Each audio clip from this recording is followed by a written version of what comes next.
Welcome back to 75Dually Garage. Guys, thanks for tuning in today. Last time we looked at the truck, we looked at the rear sleeper cab that I built. It was built off of the rear portion of a cab of a 61 Chevy pickup. Today we're going to look at the Cummins swap that I did at the beginning of the year. So why should a guy go put a Cummins in his truck? And that's a really good question to ask yourself. First of all, they're cool.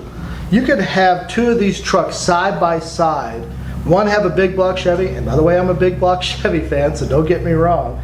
But you could have a big block Chevy on one side, and you could have a Cummins in the other, and you have 20 people standing around. 19 of them are going to go look at the Cummins truck. You're going to have one guy that's going to go look at the big block, and then he's probably going to walk over and go look at the Cummins. I had people walk around this truck with the hood up, and they walk by and they're like, yeah, cool, it's a dually, and then they go, oh man, it's got a Cummins in it. So they're cool. Okay, another reason to put a Cummins in your truck. One, they're very reliable. They were built for high duty cycle. And you've got tons of options with these. You can go non-turbo, turbo, compound turbo, 2 turbos, or maybe more turbos if you so desire. These were built very, very heavy duty, and they were built for very high duty cycles. They've been in tractors, they've been in trucks, they've been in, you name it, marine applications. They are built very tough. So what does that mean for you? That means that one, we have a ton of options. That means also that we can build it to the horsepower level that we want, and for that to be very reliable. So there's another good reason to put a Cummins in your truck. What do you really need to consider when doing a Cummins swap? Well, I've got a list right here. The first one is motor mounts. And I'll put a picture of what mine look like, and then we'll look in the engine bay at a couple of these items that I'm discussing right now.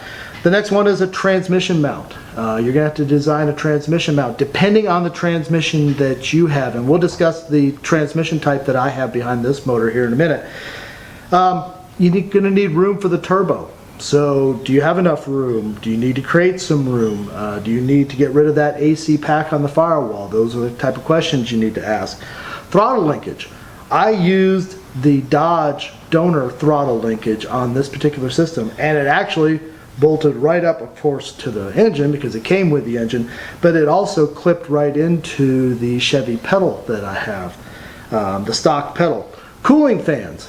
We discussed this a little bit earlier, but I've gone to electric fans on mine.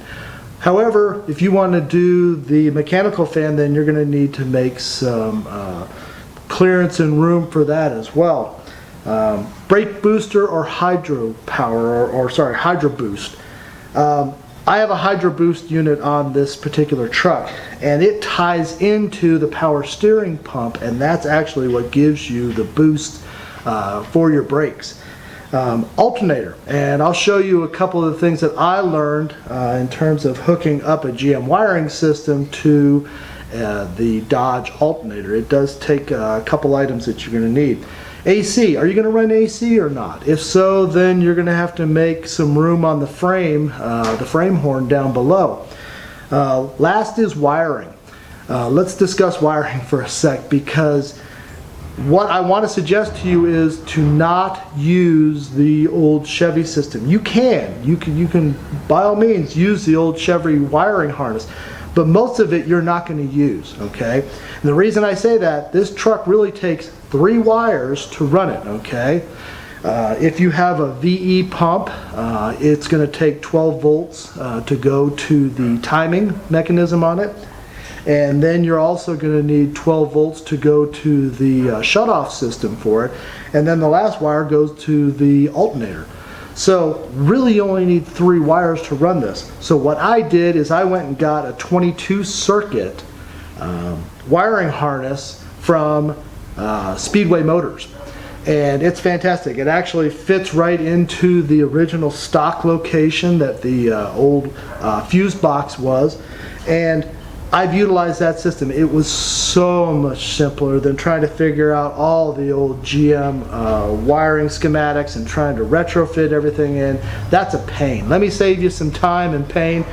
do me a favor, go get this. I think it's like under $200, and it'll save you $200 in just frustration alone. Now, for those of you considering putting a Cummins in your truck in the future, you're going to swap one of these engines in. The nice thing is that they really fit these engine bays very well.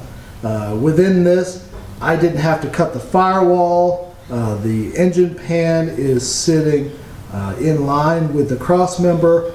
It's a little tight, and I'm going to show you some very specific areas where it is tight.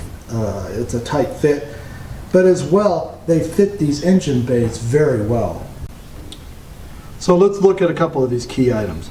The first one is, notice in the back area, and I'm going to put the camera in there, hopefully it'll get some of this, is that exhaust is an inch from the firewall. Now, a lot of guys will move this closer to the firewall, but I wanted it to be off the firewall so I didn't have a lot of heat soak going into the cab. The other area to look at here is that I used an electric fan, and because of that, as you can see down in here, let's see if we can get it all focused, is that I am very, very close to the fan itself, but I am not touching it. Now, some guys want to run the mechanical fan, that's fine, but you're going to run into a lot of clearance issues if you don't.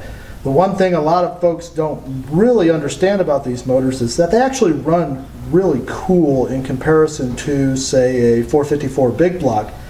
And because of that, you don't have to have these gigantic fans. These run already pretty cool. Thus, you only need basically what I have here, which is the stock radiator. I use the stock Dodge radiator from my donor truck.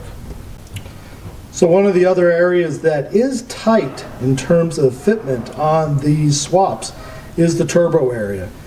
What I have on my particular truck here is I have a Gen 2 Cummins manifold and a Gen 2 wastegated turbocharger.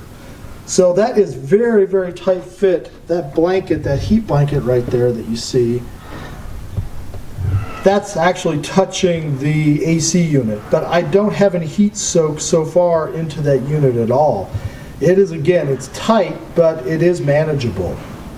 To set the engine height, I put a couple 2x4s underneath the lower cross member. And from that, I was able to rest the oil pan on those 2x4s so that it was straight and in line with the cross member, so I wouldn't have anything hanging below it. That gave me the dimensions that I needed to place the engine mounts in the correct spot. When I made my engine mounts, I also made my transmission mount at the same time. It's a real simple affair. It's just 2 1/4 inch by 2 1/4 inch box tubing with some 1/4 inch plate to mount it to the frame rails.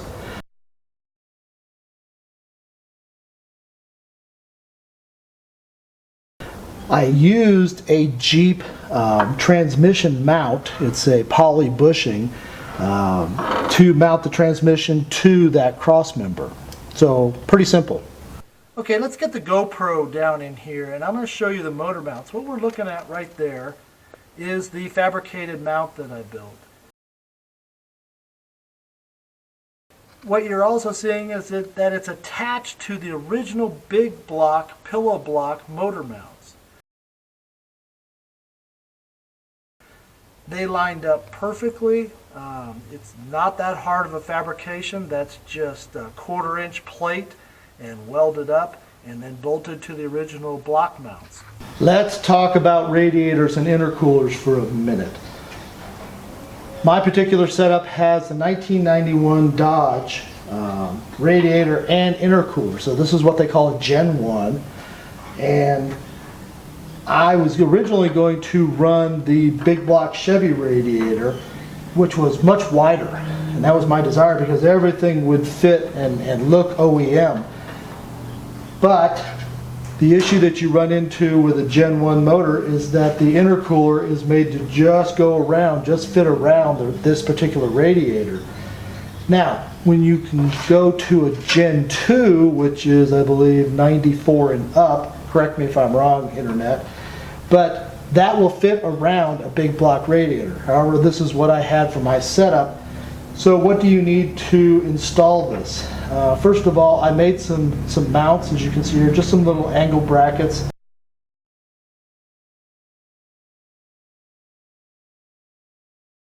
And those worked really well.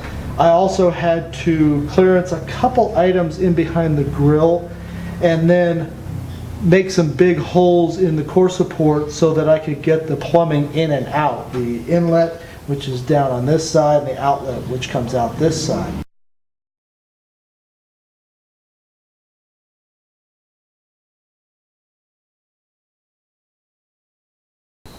I'm going to be breaking this video series into probably 3, maybe even 4 parts. There's a lot that goes into an engine swap like this, and I want to share as much of the information that I have available with you. I want to thank you for watching 75Dually Garage, and do me a favor, if this is the first time you've come and taken a look at my channel, thank you for your time. Do me a favor, hit the subscribe button below and also the little bell next to it that allows you to be notified of the next video that's coming in the series. Thanks again for watching 75Dually Garage.